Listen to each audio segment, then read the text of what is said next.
And now guys, we are going to see how Hans does his procedure. So I'm sure you are interested as I am. I have a couple of things here. Of course, I have my pigment. This is the ink that I'll be using. First, I have cotton wool, I have sterile gloves here, and I have the other pigment, the color pigments, and I have the dental soap to disinfect. I have the spray bottle, which is usually covered in foil because of the disinfection stuff. Or the needles here, it's also supposed to be sterile, and everyone who wants to get a tattoo also has to check on the expiry date. The expiry date here it says 2026, so it's good to go. So I've already fitted the needle here. So this is the gun that I'm going to be using, and the ink pigment that I'm going to be using is still here. So I just want the client to come here. When a client walks in for a tattoo, they either come with their designs or they get to choose from the tattooist album. And after they have made a decision on the tattoo design, they are asked to sign a consent form. Sign because it's going to factor a lot of many things. Okay, as much as most of the people will do tattoos on a dark skin, so it's just trying to tell him that it will not be going to be as visible as a light skinned person. Yeah, that's the one thing. It's also to make sure that he doesn't have the disease as well. Just confirm. It's just like a waiver form.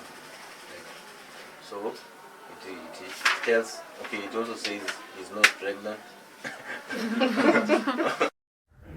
Hans says that it's not unusual that clients get tats because of emotions, i.e. the loss of a loved one, breakups in relationships, among many other reasons. The pain suits them.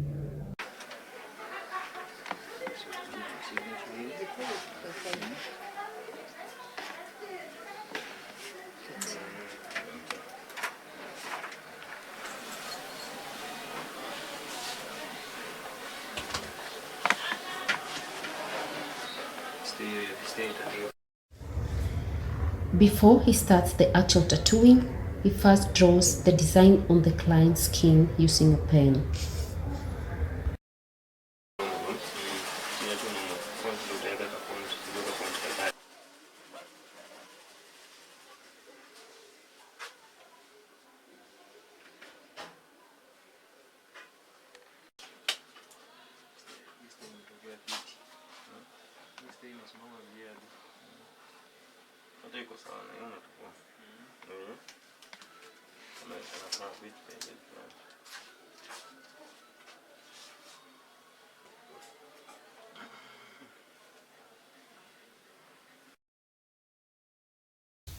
And at this point, Hans needs 100% concentration to avoid making mistakes. Here are some tips for anyone considering on getting a tattoo.